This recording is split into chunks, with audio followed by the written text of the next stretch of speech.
1 now।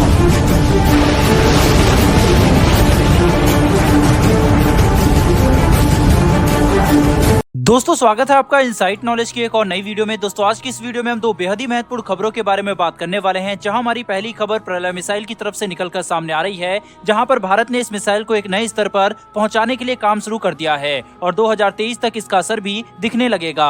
वहीं पर हमारी दूसरी खबर भारतीय नौसेना के फाइटर जेट टेडबीएफ की तरफ से निकलकर सामने आ रही है, जो की काफी ज्यादा रोचक है। तो चलिए जानते हैं इन दोनों ही खबरों को विस्तार से। लेकिन उससे पहले अगर आप चैनल पर पहली बार आए हैं तो चैनल को सब्सक्राइब अवश्य कर ले, जिससे हमारी आने वाली डिफेंस से जुड़ी ऐसी वीडियो आप तक सबसे पहले पहुंच सके। दरअसल दोस्तों भारत ने अपनी Pralay surface to surface tactical ballistic missile का कैनिस्टर बेस्ड वर्जन को फैब्रिकेट करना शुरू कर दिया है और ऐसे 5 प्रलय मिसाइल को शुरुआती दौर में बनाया जा रहा है, जिसका इस्तेमाल भारतीय सेना द्वारा यूजर इंडक्शन ट्रायल के तहत किया जाएगा। और जब भारतीय सेना इसकी क्षमता और शक्ति से संतुष्ट हो जाएगी तब आखिरकार इसे प्रोडक्शन के लिए क्लियर कर दिया जाएगा और भारत को अपना प्रलय कैनिस्टर बेस्ड मिसाइल सिस्टम मिल जाएगा, जो कि भारत की टैक्टिकल बैलिस्टिक मिसाइल से हमले करने की क्षमता को कई गुना ज्यादा बढ़ा देगा। Canister based tactical ballistic missile Bharat के लिए बेहद ही ज्यादा महत्वपूर्ण है, क्योंकि एक टैक्टिकल बैलिस्टिक मिसाइल को जब कैनिस्टर के अंदर रखा जाता है तब इसकी रिलायबिलिटी काफी ज्यादा बढ़ जाती है, साथ ही इसकी मोबिलिटी भी बढ़ जाती है। यानी कि अगर हम आसान भाषा में समझे तो एक बैलिस्टिक मिसाइल जो कि कैनिस्टर बेस्ड होती है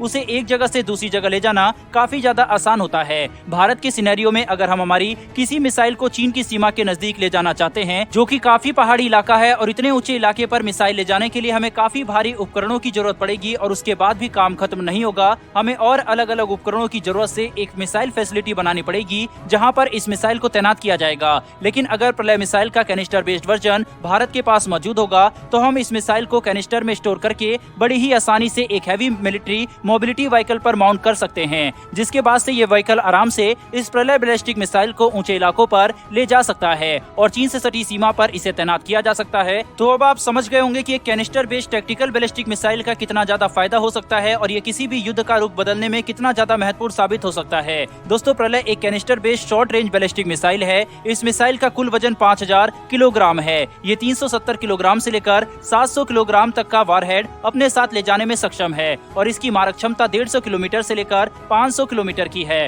प्रलय भारत के लिए एक बेहद महत्वपूर्ण टैक्टिकल बैलिस्टिक मिसाइल है, जिसका इस्तेमाल चीन और पाकिस्तान के खिलाफ किया जाने वाला है। ये मिसाइल भारत को इतनी क्षमता देती है कि हम चीन और पाकिस्तान के मिलिट्री बेस और एयर बेस पर एक टैक्टिकल हमला कर सकते हैं, जिससे दुश्मन के बेस को पूरी तरीके से तबाह किया जा सकता है और वह भी 500 किलोमीटर की दूरी से, जो कि भारत को युद्ध की स्थिति में काफी बड़ा एडवांटेज देता है। वहीं पर जैसा कि मैंने कहा कि कैनिस्टर बेस्ड मिसाइल होने की वजह से इन्हें एक से दूसरी जगह ले जाना भी काफी आसान होगा और यही वजह है कि भारत की प्रलय मिसाइल युद्ध की स्थिति में चीन और पाकिस्तान के लिए किसी प्रलय से कम नहीं है। बहरहाल दोस्तों बढ़ते हैं हमारी दूसरी खबर की तरफ। तो दोस्तों इंडियन नेवी के टेडबीएफ फाइटर जेट की तरफ से एक बेहद ही अच्छी खबर निकलकर सामने आ रही है। दरअसल दोस्तों टेडबीएफ का प्रिलिमिनरी डिजाइन फेज शुरू हो गया है, जो कि साल 2024 तक पूरा कर लिया जाएगा। वहीं इस डिजाइन फेज के तहत टेडबीएफ फाइटर जेट के एरोडायनेमिक पर काम किया जाएगा और इसके 3D मॉडल को विंड टनल में टेस्ट किया जाएगा। कुल मिलाकर देखा जाए तो ये प्रिलिमिनरी डिजाइन फेज बेहद ही ज्यादा महत्वपूर्ण होता है। इसके तहत एक फाइटर जेट की क्षमता को परखा जाता है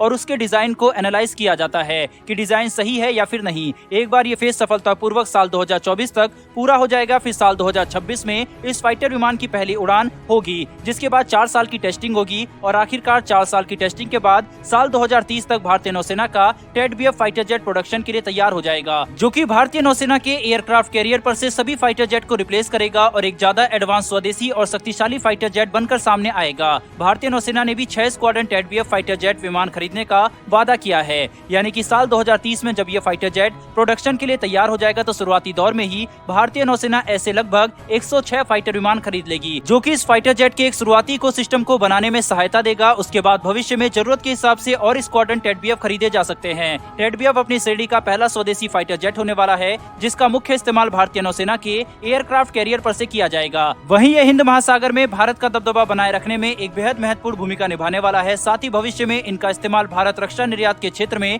अपने कदम और तेजी से बढ़ाने के लिए भी कर सकता है। यानी कि ये विमान हमारे घरेलू जरूरत को पूरा करने के साथ साथ एक्सपोर्ट के लिए भी काफी अच्छे साबित हो सकते हैं। बहरहाल दोस्तों इस वीडियो में इतना ही। डिफेंस से जुड़ी ये दोनों ही खबर आपको कैसी लगी कमेंट बॉक्स में जरूर बताइएगा। साथ ही हमारी डेली ऐसी वीडियो के लिए चैनल को सब्सक्राइब करके बेल नोटिफिकेशन को जरूर दबा लें। फिर मिलेंगे ऐसी एक नई वीडियो के साथ। धन्यवाद। जय हिंद।